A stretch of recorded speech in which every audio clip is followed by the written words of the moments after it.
Hello viewers, welcome to my channel Recipe Talks. ఈ రోజు recipe sweet potato పులుసు. కారం కారంగా తీయగా పుల్లగా తినాలి అనుకునే వారికి ఇది మంచి రెసిపీ అని చెప్పుకోవచ్చు.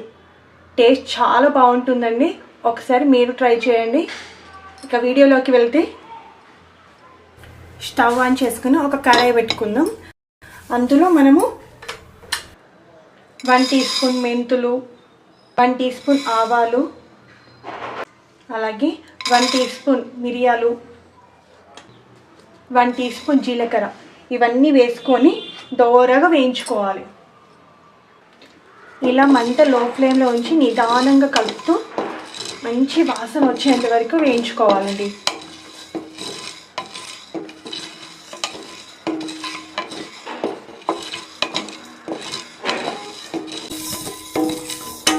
చూడండి, ఇది కలర్ చేంజ్ అయిపోతుంది కానీ లైట్ గోల్డెన్ కలర్ వచ్చేంత వరకు ఇలా లో ఫ్లేమ్లో ఉంచి నిదానంగా వేయించుకోవాలండి. వాసన మాత్రం భలే వస్తుందండి వేయించేటప్పుడు.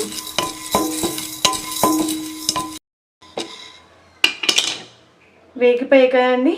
ఇప్పుడు స్టవ్ ఆఫ్ చేసుకొని వీటిని ఒక ప్లేట్లోకి ట్రాన్స్ఫర్ చేసుకొని చల్లారాక మిక్సీ పెట్టుకోవాలి. కడాయి తీసుకుందామండి.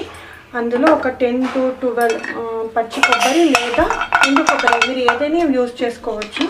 వాటిని కూడా దూరగా వేపుకోవాలి. మంచి వాసన వచ్చి కలర్ చేంజ్ అయ్యేంత వరకు ఇవి కూడా వేగిపోయాయండి. ఇంతకుముందుకు మనం వేయించుకున్న జీలకర్ర, మెంతులు, ఆవాలు ఇవన్నీ ఉన్నాయి కదా, వాటితో పాటు వీటిని కూడా మిక్సీ పట్టుకోవాలి.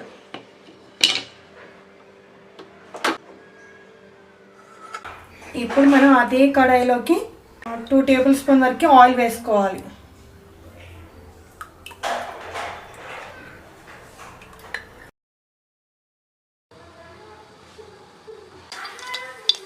ఆవాలు చిటిపడలాడాక 2-3 ఎండుమిర్చి వేసుకోవాలి. తర్వాత 2 ఉల్లిపాయలు, పెద్దగా తరుగుతున్న ఉల్లిపాయలు,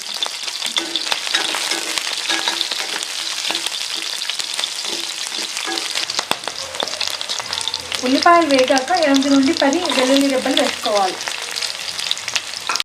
తరిగిన ఉల్లికాడలు కూడా వేసుకోండి.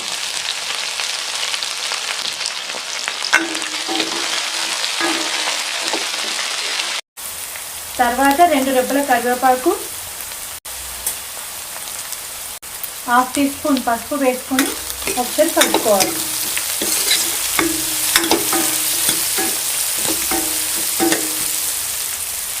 ఇప్పుడు ఇందులోకి 2 కట్ చేసి పెట్టుకున్న టమాటా ముక్కలు వేసుకుందాం.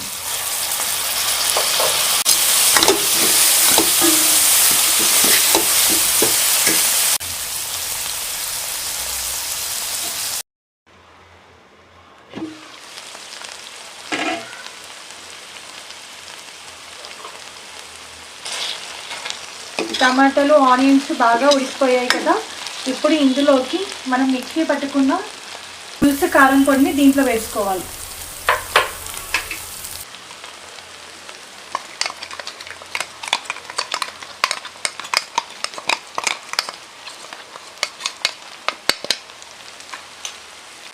అలాగే 1 టీ స్పూన్ కారం, ఉప్పు, 1 టీ స్పూన్ ధనియా పొడి ఇవన్నీ వేసుకొని చక్కగా మిక్స్ చేసుకోవాలి.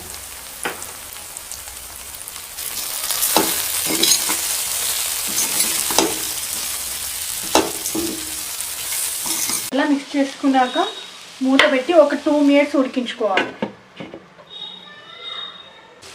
2 మినిట్స్ తర్వాత ముందుగా మనం కట్ చేసి పెట్టుకున్న ఈ స్వీట్ పొటాటోస్ని కూడా దీంట్లో వేసుకోవాలి.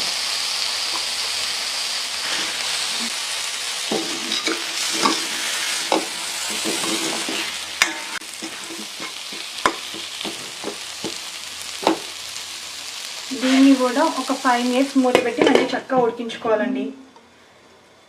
5 నిమిషాల తర్వాత మూత ఓపెన్ చేసి ఒక నిమ్మకాయ సైజ్ అంతా చింతపండు గుజ్జు రసాన్ని వేసుకోవాలి.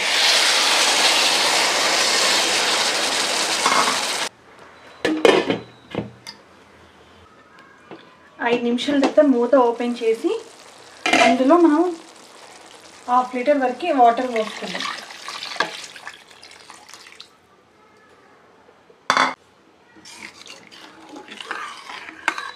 దీన్ని ఒకసారి కలుపుకొని తర్వాత మూత పెట్టి ఉడికించుకోవాలి.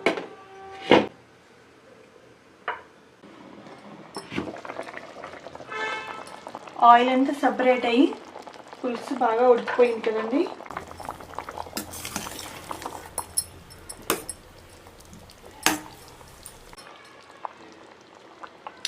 చూడండి సాఫ్ట్గా ఉడికిపోయిందండి. ఇలా ఉడికిపోయాక కొంచెం బెల్లం వేసుకోండి.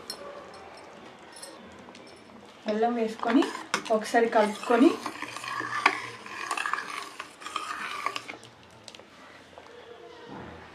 మరొక 5 మినిట్స్ ఉడికించుకోండి. పులుసు ఎంతసేపు మరిగితే రుచి అంత బాగుంటుంది. ఇప్పుడు చివరిగా స్టవ్ ఆఫ్ చేసేసి కొత్తిమీర వేసుకోవాలి. ఈ పులుసుని వేడి వేడి అన్నంలో వేసుకొని తింటుంటే చాలా బాగుంటుంది. కారం కారంగా పుల్ల పుల్లగా నోటికి చాలా టేస్టీగా ఉంటుంది. ఒకసారి మీరు కూడా ట్రై చేయండి.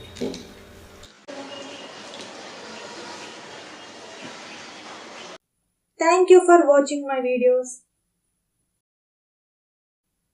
Please like, share, subscribe my channel.